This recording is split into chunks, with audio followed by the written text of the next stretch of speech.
حضرت جنید بغدادی رضی اللہ تعالیٰ عنہ نے اپنے مرید کو ایک صندوق دیا، کہا بیٹا اس کو لے جاؤ اور دریائے دجلہ میں پھینک آؤ اور سنو اس کو کھول کر دیکھنا اس کے اندر کیا ہے۔ کامل مرید وہی ہوتا ہے جو شیخ کے راز کی حفاظت کرے۔ مرید نے صندوق اٹھایا اور دجلہ کنارے پہنچا، جب صندوق پھینکا تو کیا دیکھا کہ پانی نے راستہ دے دیا، اپنی آغوش میں صندوق کو ادب سے سمیٹ لیا۔ بڑا عجیب منظر دیکھا کہ صندوق پھینکا تو پانی کھل گیا، تو واپس آیا اور شیخ سے کہا حضرت یہ منظر میری آنکھیں نہ دیکھتی تو کبھی سوال نہ کرتا، مجھے بتایا جب صندوق میں تھا گیا جس کے لیے پانی نے بھی راہیں چھوڑی۔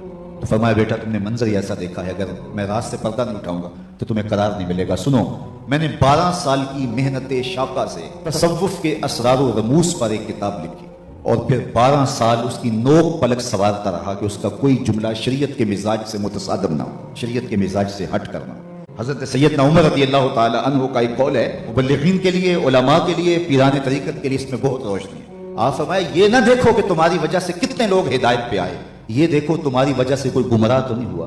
ڈاکٹر یہ نہ دیکھے کہ اتنے لوگ میرے ہاسپٹل سے شفا پا کے گئے ہیں، یہ دیکھے کہ میری غلط دوائی سے کوئی مریض مر تو نہیں گیا۔ تو کہا میں نے 12 سال محنت کی ہے، کوئی جملہ شریعت کے مزاج سے ہٹ کرنا ہو۔ 24 سال بیت گئے، پھر 12 سال سوچتا رہا اس کتاب کو لوگوں تک پہنچاؤں کہ نہ پہنچاؤں۔ 12 سال اس سوچ میں گزر گئے۔